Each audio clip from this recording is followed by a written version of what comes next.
Welcome back after the break. हमें barrister Ali Bukhari साहब भी ज्वाइन कर चुके हैं। पाकिस्तान तहरीक इंसाफ के रहनुमा हैं और इस्लामाबाद के हल्का NA48 से तहरीक इंसाफ के बैक्ड उम्मीदवार हैं।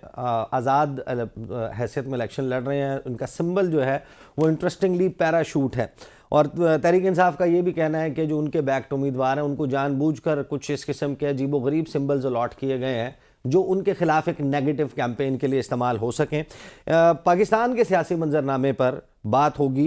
बैरिस्टर साहब मुझे ये बताइए कि बिलावल भुट्टो जरदारी जो दावा कर रहे हैं कि आपके जो आज़ाद उम्मीदवार हैं उनके साथ मिलकर हम हुकूमत बनाएंगे, आप लोग हल्फ भी दे रहे हैं कि हम पार्टी के साथ वफादार रहेंगे, इमरान खान को नहीं छोड़ेंगे, मुनहरिफ नहीं होंगे, ये तो चलें हल्फ वाली बात है। ये बताएं कि आपके पास क्या आईनी और कानूनी कोई इसका तोड़ मौजूद है कि आपके लोग जो इलेक्ट हो जाते हैं, जो इमरान खान के नाम पर वोट मांग रहे हैं, वो किसी और सियासी जमात को ज्वाइन नहीं करेंगे? लेकिन ये तो बड़ी सिंपल सी बात है जी कि हमारा जो नॉमिनेशन पेपर सबमिट हुए उस नॉमिनेशन पेपर्स के ऊपर लिखा हुआ है पाकिस्तान तहरीक इंसाफ, और Pakistan Tehreek Insaf as a party आज भी एग्जिस्ट कर रही है। इवन एंड अदरवाइज अगर आप सुप्रीम कोर्ट का ऑर्डर भी पढ़ें उसमें सिंबल गया है, पार्टी को बैन नहीं किया गया, पार्टी एग्जिस्ट कर रही है आज भी। तो जो कोई as per supreme court order कुछ लकूनाज हुए या जो चीजें हो तो ओवरकम किसी टाइम भी हो सकती हैं। सो जो तो इशू ही कोई नहीं है कि जी आप आजाद हैसियत में आए हैं लेकिन आप PTI का टिकट सबमिट करा के आए हैं और आपके फॉर्म्स के ऊपर लिखा हुआ PTI। तो क्या इसका मतलब हम ये समझें कि आप मुझे ये बता रहे हैं कि आपके लोग जो इलेक्ट हो जाएंगे वो जब कौमी असम्बली जाएंगे तो उनकी शनाख्त जो है वो आज़ाद नहीं होगी बल्कि PTI के MNA के तौर पे होगी? देखें, मैं यही चीज आपको समझा रहा हूँ। अभी सलमान अकबर राजा साहब ने इसके ऊपर एक पिटीशन भी की है कि हमारा पार्टी स्टेटस तो मौजूद है, हमें तो आज़ाद कर दिया गया, सिंबल ले लिया गया तो हम आज़ाद हो गए। अब फॉर एग्जाम्पल आपको मैं एक एग्जाम्पल देता हूँ। हमारी पार्टी से फॉर एग्जाम्पल 10 बंदों ने पेपर सबमिट किए जी, सबने PTI लिखा, टिकट तो एक को मिलना था, टिकट मुझे मिला, मैंने टिकट सबमिट किया पार्टी का, बाकी 9 को भी तो सिंबल आपने अलॉट किए हैं, तो उनकी हैसियत क्या होगी? आजाद की। इन्होंने वो क्राइटेरिया हमारे ऊपर लगा दिया कि जी पार्टी तो मौजूद है, पार्टी का टिकट तो है, लेकिन बल्ला साइन क्योंकि चला गया इनका सिंबल, इसलिए अब ये आजाद कंसिडर हो जाएंगे।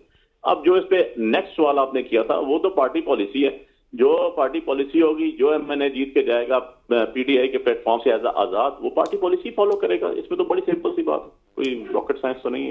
लेकिन उसकी शनाख्त जो है वो आज़ाद उम्मीदवार के तौर पर होगी या वो हैसियत बरकरार रख सकता है या 3 दिन के अंदर अंदर उसे कोई और सियासी जमात ज्वाइन करनी है? नहीं, वो अपोजिशन में भी बैठ सकता है, ऐसी बात नहीं है कि सियासी जमात करके वो इक़्तिदार आला में एज अ गवर्नमेंट साइड पे बैठेगा, वो इंडिपेंडेंट उसमें भी बैठ सकता है, आप अपोजिशन में भी।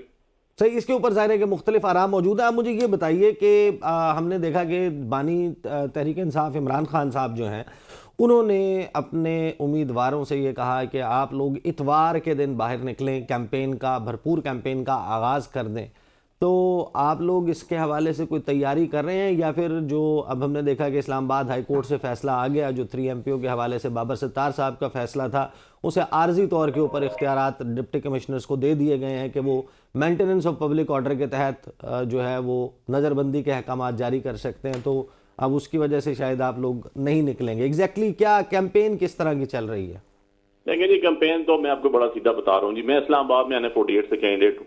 मेरे मुकाबले में जब मैंने कैंपेन स्टार्ट की तो इतनी मेरी अच्छी कैंपेन थी, हाई फाई कैंपेन थी कि आपके मुस्लिम लीग के एक बड़े लीडर तारक फजल चौधरी साहब को ये हल्का छोड़ना पड़ा और उनको 47 में जाना पड़ा, और यहाँ से उनका कोई कैंडिडेट नहीं है उनका मेरे सामने। जो हमारा एक लोटा भागा हुआ था उसको उन्होंने आजाद कैंडिडेट करके और उसकी सपोर्ट कर दी, सिर्फ ये क्रिएट करने के लिए कंफ्यूजन कि जी ये भी आजाद कैंडिडेट है और अली बुखारी भी आजाद कैंडिडेट है, ताकि लोगों को कंफ्यूज किया जा सके। और आप देख लें, आज की डेट में भी देख लें कि मेरी कॉर्नर मीटिंग्स जो हो रही हैं वो सबसे ज्यादा हो रही हैं। लकली मेरा जो हल्का है इसमें 200+ पिंडी इस्लामाबाद से वकला भी मौजूद हैं जो अपने घरों के अंदर मीटिंग करते हैं। सारी इंडोर मीटिंग्स हुई, हमें रैली जलसा की कोई इजाजत नहीं दी जा रही। बानी PTI इमरान खान साहब जो हैं उनकी हमें कोई तस्वीर लगाने की इजाजत नहीं है, बल्ला लगाने की इजाजत नहीं है, उसके ऊपर ट्विन कलर्स का पैनाफ्लेक्स या ट्विन कलर का जो है वो लगाने की इजाजत नहीं है। जो हमारे अगेंस्ट जो हमारा कैंडिडेट थे वो जो अभी आजाद हैसियत से लड़ रहे हैं प्रेसिंग में, उनके साथ पीछे पुलिस का एक डाला होता है जो उनको स्क्वाड कर रहा होता है जहां वो जाते हैं। बट इवन अदरवाइज लोगों के इंशाल्लाह ऐसा जोश और वलवला है कि इनकी जमानतें जब्त हो जाएंगी। I tell you. میری بات یاد رکھیے. صحیح. اچھا بخاری صاحب میرے ساتھ رہیے گا. I'll come back to you. ہمارے ساتھ حافظ احسان کھوکھر صاحب بھی موجود ہیں. کھوکھر صاحب اس کے حوالے سے اب ظاہر ہے کہ ایک ڈیوائیڈڈ لیگل اوپینین ہے. کچھ لوگ کہتے ہیں کہ تحریک انصاف کے جو لوگ ہیں وہ تحریک انصاف ہی کا حصہ کہلائیں گے, وہ پارٹی پالیسی سے ڈیویٹ نہیں کر سکتے. 2018 میں جب سینٹ کے انتخابات سے پہلے سپریم کورٹ آف پاکستان سے فیصلے کے نتیجے میں مسلم لیگ نون سے پارٹی سمبل اور ٹکٹس ان کے واپس ہوئے تھے. آج بھی جب ہم جا کے سینٹ کی ویب سائٹ کھولتے ہیں تو مصدق ملک صاحب ہوں, دیگر جو سینیٹرز ہیں, عرفان صدیقی صاحب ہیں, مشاہد حسین سید ہیں, وہ انڈیپینڈنٹ کینڈیڈیٹس کے طور پر انڈیپینڈنٹ ہیں وہ سینیٹرز. تو ان this case P T I جو کلیم کر رہی ہے کہ ہمارے پاس قانونی بندوبست پورا ہے, آپ ایگری کرتے ہیں اس سے؟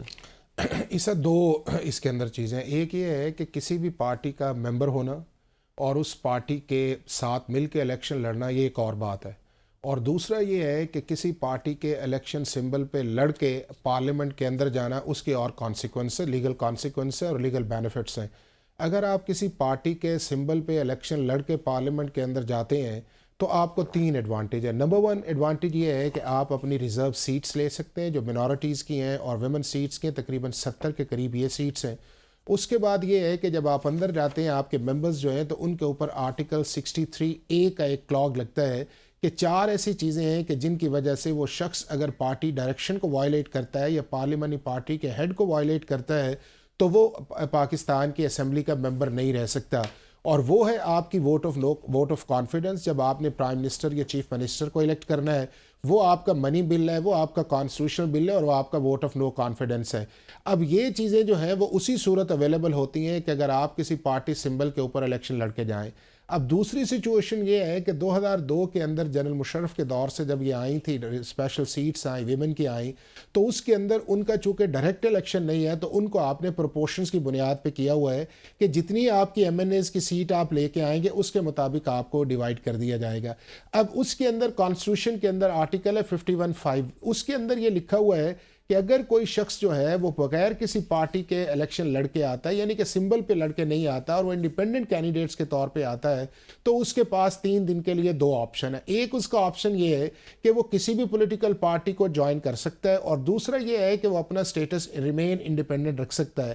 اب اس کے اندر یہ ہے کہ اگر وہ اپنا سٹیٹس جو ہے وہ پارٹی کے ساتھ جوائن کر لیتا ہے تو پارٹی کی جتنی ریسٹرکشنز ہیں جس کو وہ جوائن کرے جو پارلیمنٹ کے اندر ہے اس کو فالو کرنا پڑے گا, ووٹ دینا ہے, اور اگر وہ فالو ایسا نہیں کرتا تو آرٹیکل 63A کے نیچے جا کے وہ ڈسکوالیفائی ہو سکتا ہے. اور اگر وہ چیز نہیں کرتا, اس چیز کو جوائن نہیں کرتا, انڈیپینڈنٹ رہتا ہے, تو سب سے بڑا ایڈوانٹیج جو ہے اس کو یہ آئے گا کہ اگر ایک انڈیپینڈنٹ ممبرز کی اکثریت آ جاتی ہے تو ٹیکنیکلی یا لیگلی جو ہے وہ آپ کی منارٹیز اور ریزرو سیٹ سے باہر ہو جائیں گی اور وہ ساری کی ساری سیٹس دوسری پارٹیز پولیٹیکل کو نکل جائیں گی. تو اس کا بڑا ایک سیریس. اب دوسرا اس چیز کے اندر یہ ہے کہ کیا آپ پارٹی کے سمبل کے بغیر اسمبلی کے اندر جائیں اور وہاں کے اوپر آپ جا کے کسی پولیٹیکل پارٹی کو جو آپ کی باہر والی پارٹی آپ اس کا سٹیٹس رکھ سکتے ہیں, تو آپ بالکل رکھ سکتے ہیں, لیکن for the purpose of Pakistan کی اسمبلی کے اندر وہ آپ کے اوپر جو آرٹیکل 63A ہے وہ صرف ایک ہی صورت کے اندر نہیں لگے گا کہ اگر آپ اپنے سٹیٹس کو انڈیپینڈنٹ رکھیں گے. اگر آپ نے اپنے سٹیٹس کو چینج کر لیا تو اس چینج کرنے کے بعد آپ کے اوپر 63 آئے گا. اور میں یہ سمجھتا ہوں کہ دوسرا جس کی طرف آپ نے اشارہ کیا ہے, پاکستان کی پالیٹکس جو ہے یہ بڑی ظالم قسم کی پالیٹکس ہے, اور اس کے اندر ووٹر سے لے کے الیکٹڈ کینڈیڈیٹس تک آپ جائیں, پاکستان کے ہر حلقے کے اندر ووٹ دینے والے بھی حلف دے رہے ہیں اور ووٹ لینے والے بھی حلف دے رہے ہیں, اور یہ پاکستان کی پالیٹکس کا ایک ہے. لیکن جب آپ اس پروسیس سے نکل کے چلے جاتے ہیں تو جنہوں نے وہ حلف لیا ہوتا ہے نہ انہیں اس کی قدر ہوتی ہے, اور جنہوں نے دیا ہوتا ہے وہ تو نظر ہی نہیں آپ کو اس کے اندر آتے. تو میں یہ سمجھتا ہوں کہ بہت بڑا چیلنج جو ہے وہ آپ کو 9 یا 10 فروری کو نظر آئے گا کہ جس کے اندر سے یہ جتنے بھی اوتھ والے ہیں اگر یہ جیتے ہیں یا اس طرح کی سچویشن آتی ہے تو آپ کے سامنے ایک بڑا ڈیفرنٹ قسم کی چیز جو آئے گی. اور میرا یہ خیال یہ ہے کہ پاکستان کی سیاست کے اندر جو ہے اس طرح کی چیزیں نہیں آنی چاہیے اوتھس وغیرہ کی. اس کے اندر آپ کی لائلٹی یا کریڈیبلٹی کافی ہے, اس کے اندر قرآن پاک اور اس کے اندر قسم کا لانا جو ہے میرا خیال یہ ہے کہ وہ مناسب نہیں ہے, چونکہ اس کو ہم کئی سالوں سے اور کئی دہائیوں سے اس الیکٹرل پروسیس کے اندر وائلیٹ کرتے آئے ہیں. صحیح. اچھا مجھے بریک لینی ہے. رجسٹر صاحب, آپ کے آنے سے پہلے ندیم افضل چند صاحب ہمارے ساتھ موجود تھے اور انہوں نے تحریک انصاف کے آزاد امیدواروں کے حوالے سے اور عمران خان صاحب کے حوالے سے ایک دعویٰ کیا تھا, اس کے اوپر آپ سے جواب لیتے ہیں آفٹر دی بریک.